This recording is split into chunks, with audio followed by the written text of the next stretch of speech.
Friends, I welcome you to my channel. Before listening to this story, I will ask you to like and subscribe. It is not difficult for you, but it is pleasant for me. And we're starting. All the characters in the story are over 18 years old. Hey, girlfriends, how are you? Jordan exclaimed, approaching her two friends in their 20s, who were sitting at a dark wooden table in the Dingo Sports Bar.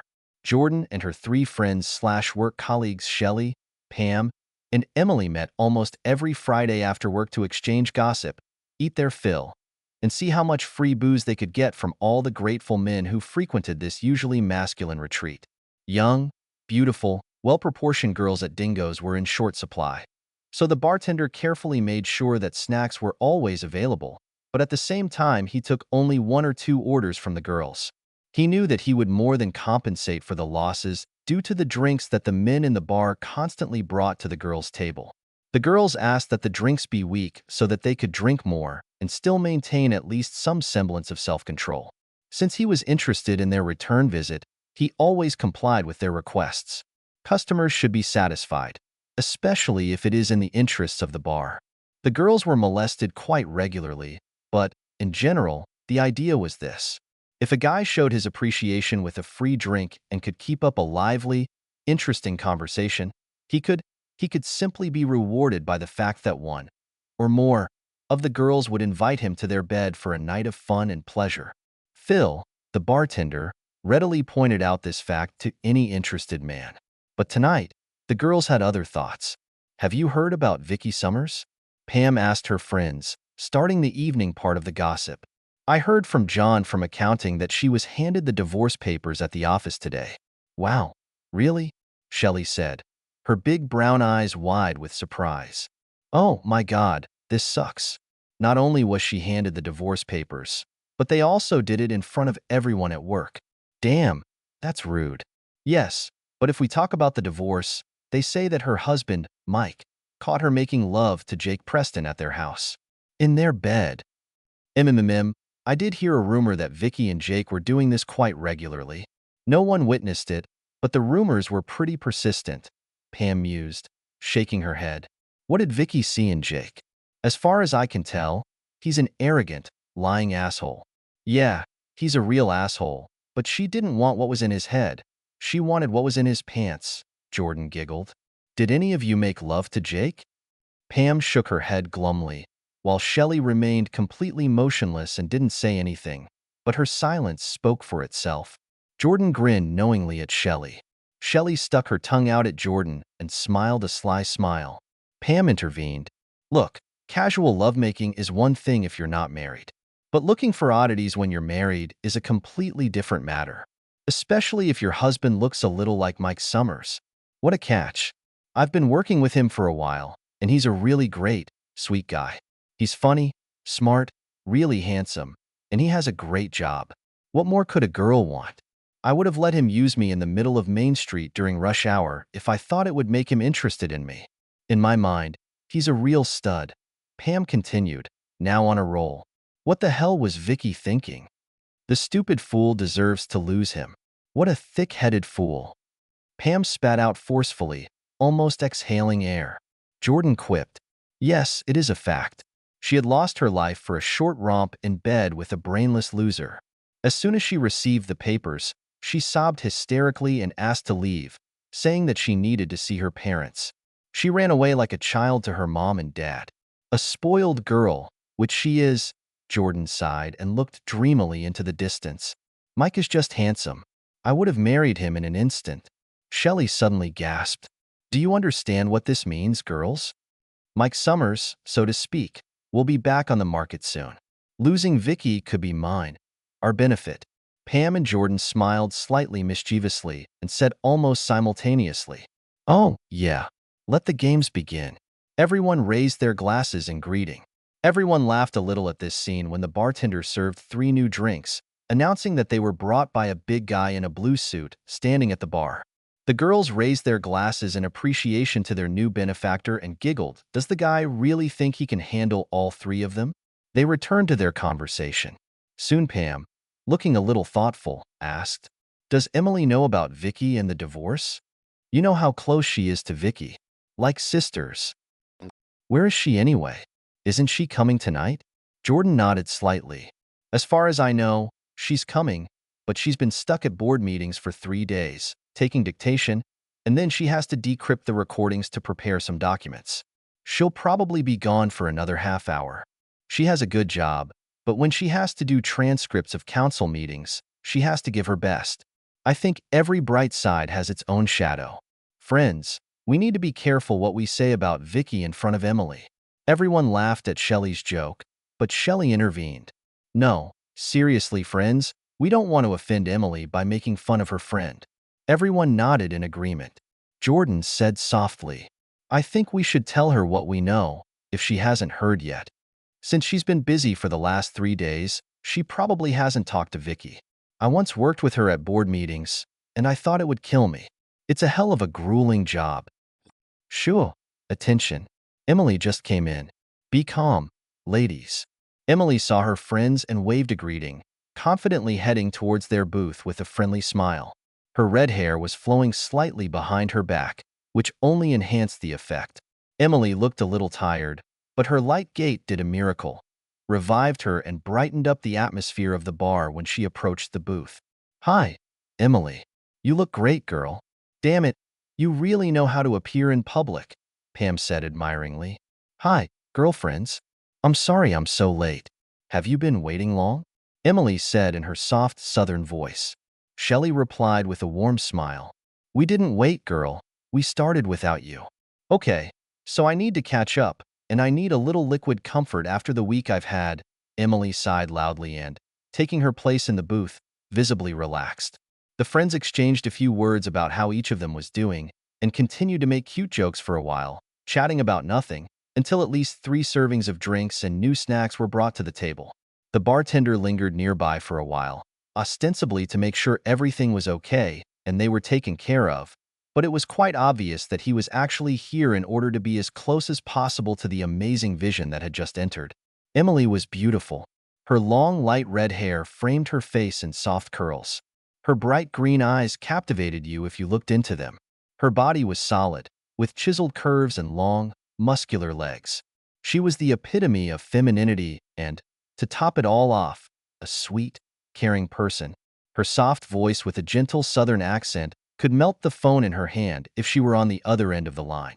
Emily was special, and everyone knew it except her.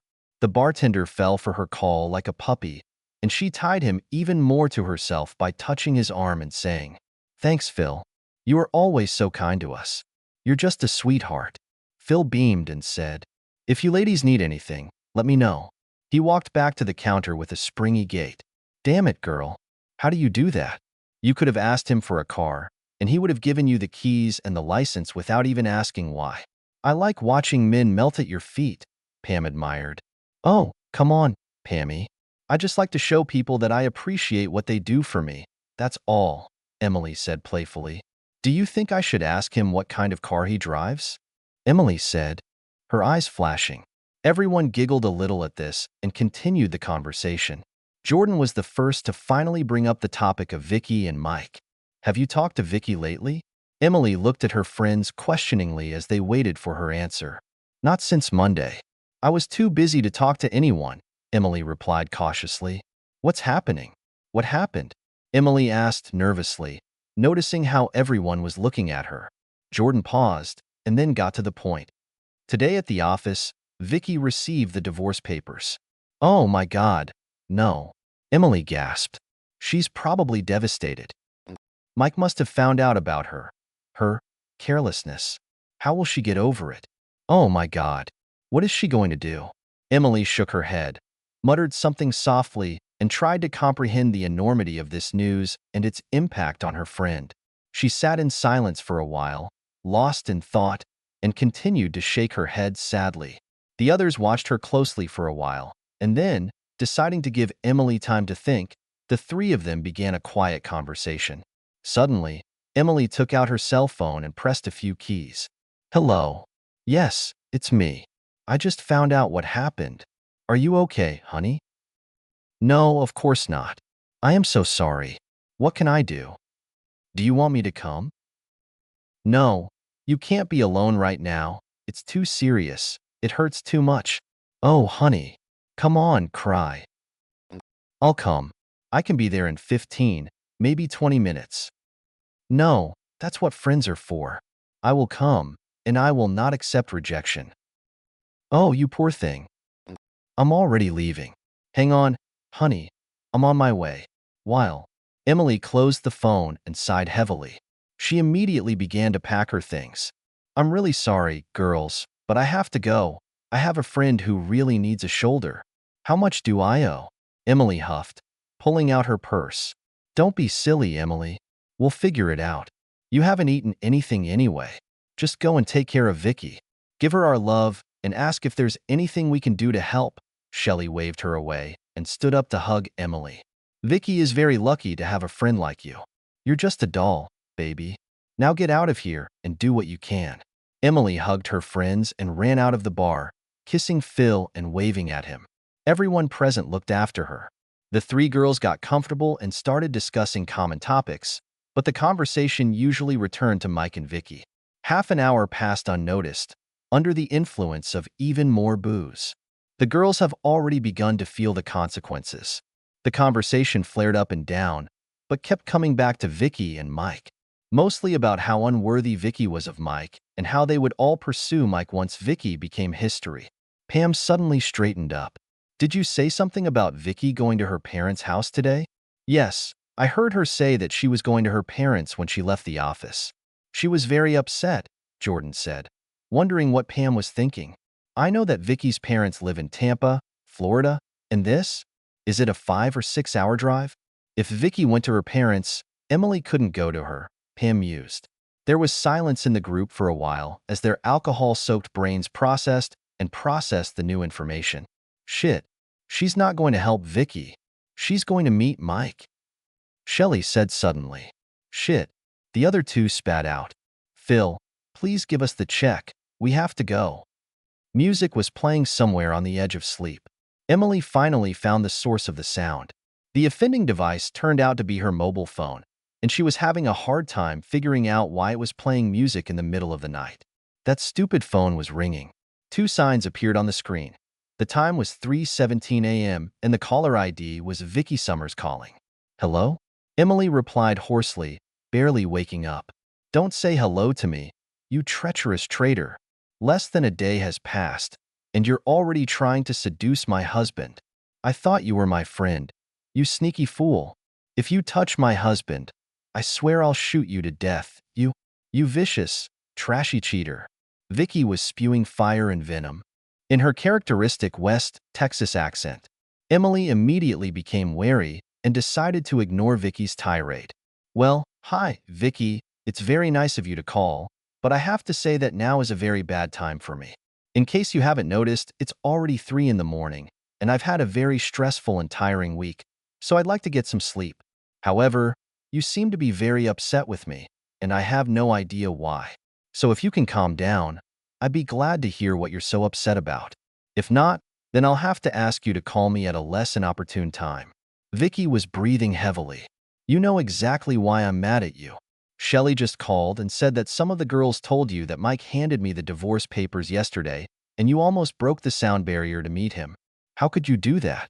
Have you already made love to him, you shameless, treacherous cheater? Is he with you now? He's my husband. Can you hear me, Emily? My husband. You can't get it. He's mine. Emily took a deep breath to calm herself and spoke in a very slow, soft voice. Yes, Vicky, I did go to Mike, but I swear by everything that is sacred to me that I did not seduce him and did not sleep with him. You went to your parents, and Mike was left alone with himself after he found out that you betrayed him. He is, like you, my friend, and I value my friendship very much. I was very afraid that he would do something stupid, so I came to him as a friend, let him cry on my shoulder, and listened to him when he screamed his pain. You hurt him very badly, Vicky, with what you did. He may be your husband, but how could you do this to anyone, especially the person you say you love? How could you do that? Vicky, you said Shelley called you. I had no idea that you and Shelley were close. You don't think she called you in the middle of the night for some ulterior motive, do you? Vicky was silent for a while. I really don't know Shelley that well. What do you mean? What ulterior motive could Shelley have? Vicky, honey, you should know that Mike is considered a pretty spectacular match. I know for a fact that many single women are already lining up to take advantage of your situation. While I was at your house, Mike got a call from 4 women who wanted to know how he was doing and how soon he planned to start dating again. One of them was a woman he didn't even know. Shelley was there at Dingo's when I found out you'd been served. Maybe she thought she could drive a wedge between us and distract us so much with a fight that she could chase Mike herself? I do not know for sure, but maybe that's the whole point. Damn, Emily. Suddenly I can't trust anyone. Vicky shook her head sadly. Vicky. Perhaps you should watch how you pronounce that word trust. Right now, your husband is suffering from serious trust issues. He recently discovered that he couldn't trust his own wife. For the record, Vicky, I promise you that I won't pursue Mike while you two are married. I will comfort you in him. I will be a friend if you need anything. And I will hope with all my heart that you will be able to establish a relationship with him and move on together. But, Vicky, you should know, and I'm going to be as honest as I can be. If Mike becomes a single man again, I will use all my tricks and every drop of energy to get him to pay attention to me. Just so you know. Well, thanks for being honest and go to hell. Vicky sighed dejectedly. Why did he need to file for divorce? I just don't understand what the problem is. Well, did I make love to Jake? Big deal. It was just a game. A little fun. So what? Emily sucked in her breath in disbelief.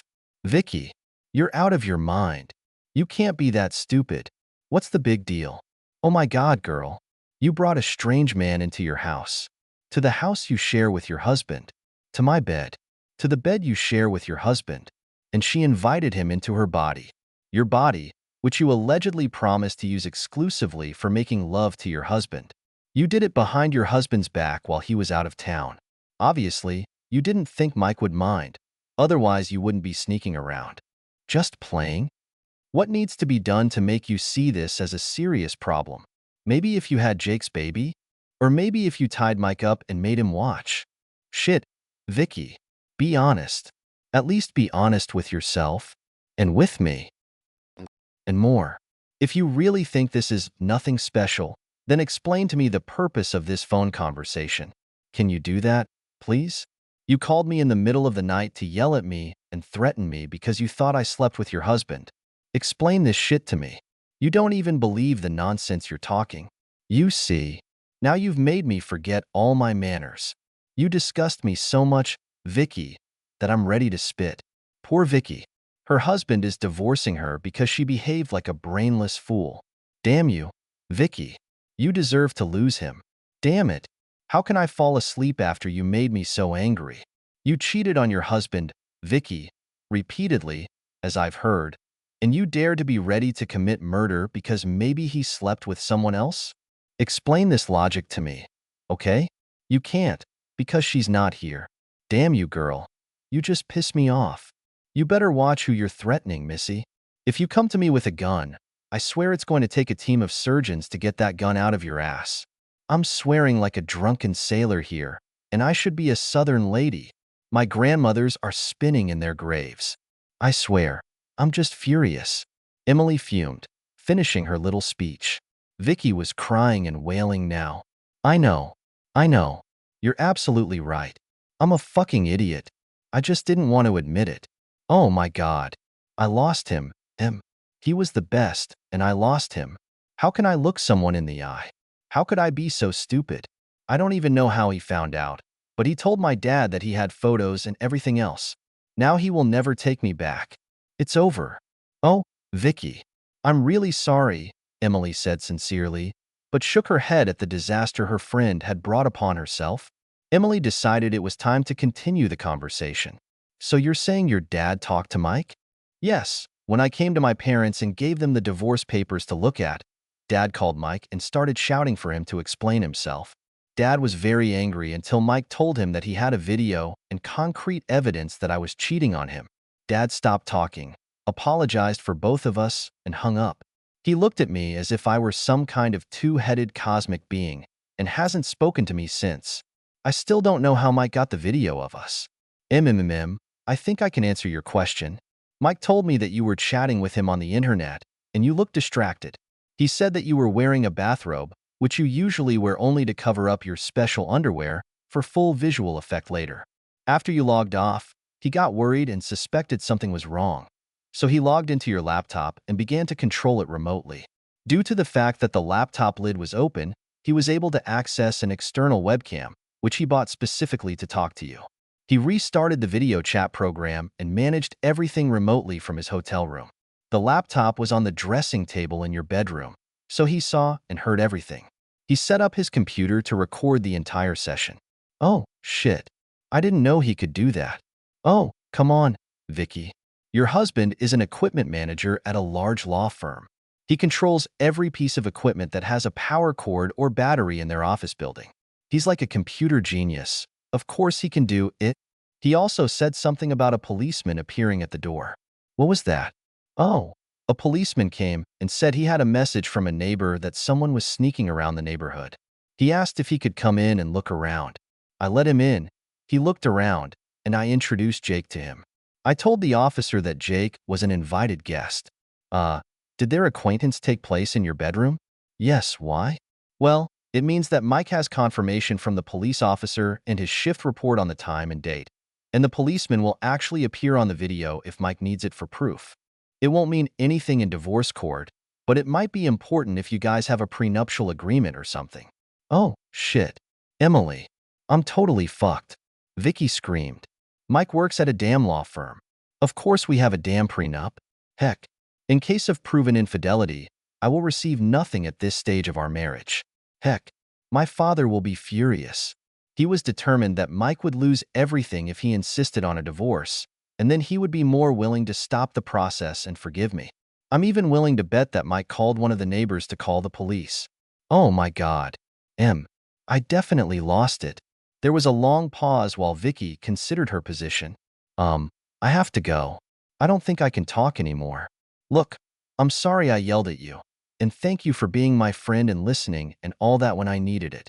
Now I know what I'm going to face. Thank you, Emily. Good night. Good night, Vicky. Take care of yourself, honey, and I hope you'll be okay. Call me if you need me. While after the call went off, Emily looked at the phone in her hand, shook her head and rolled her eyes. Stupid, spoiled fool. Then she lay down on the bed and tried to control the adrenaline rush and fall asleep. She couldn't sleep because thoughts of Mike kept popping up in her mind. Emily Summers. Mike and Emily Summers? That sounds good. Mike, baby, once I hug you, you won't stand a chance.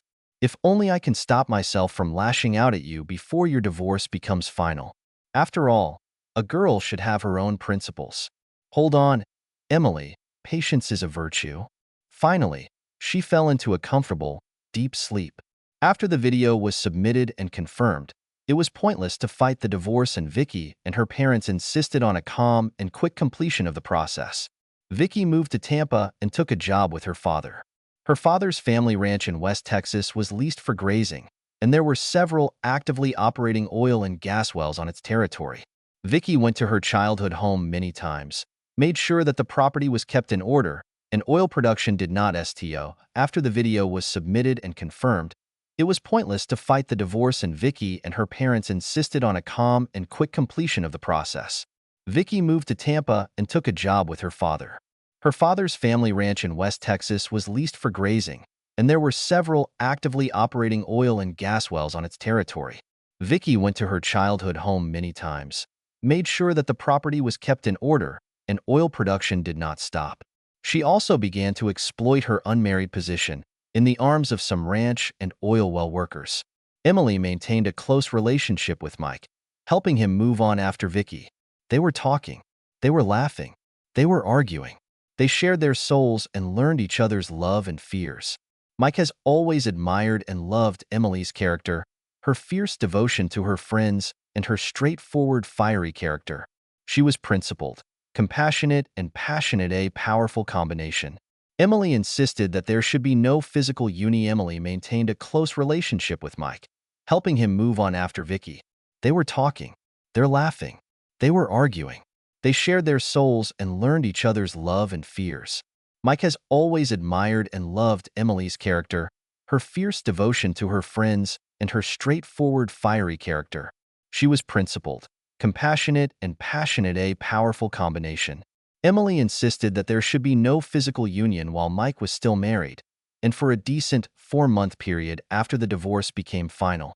3 weeks after Mike and Vicky's marriage was dissolved, Emily was woken up by a frantic knock on the door. It was just after 3 in the morning when she opened the door and saw Mike in a raincoat and pajamas with cartoon characters. She was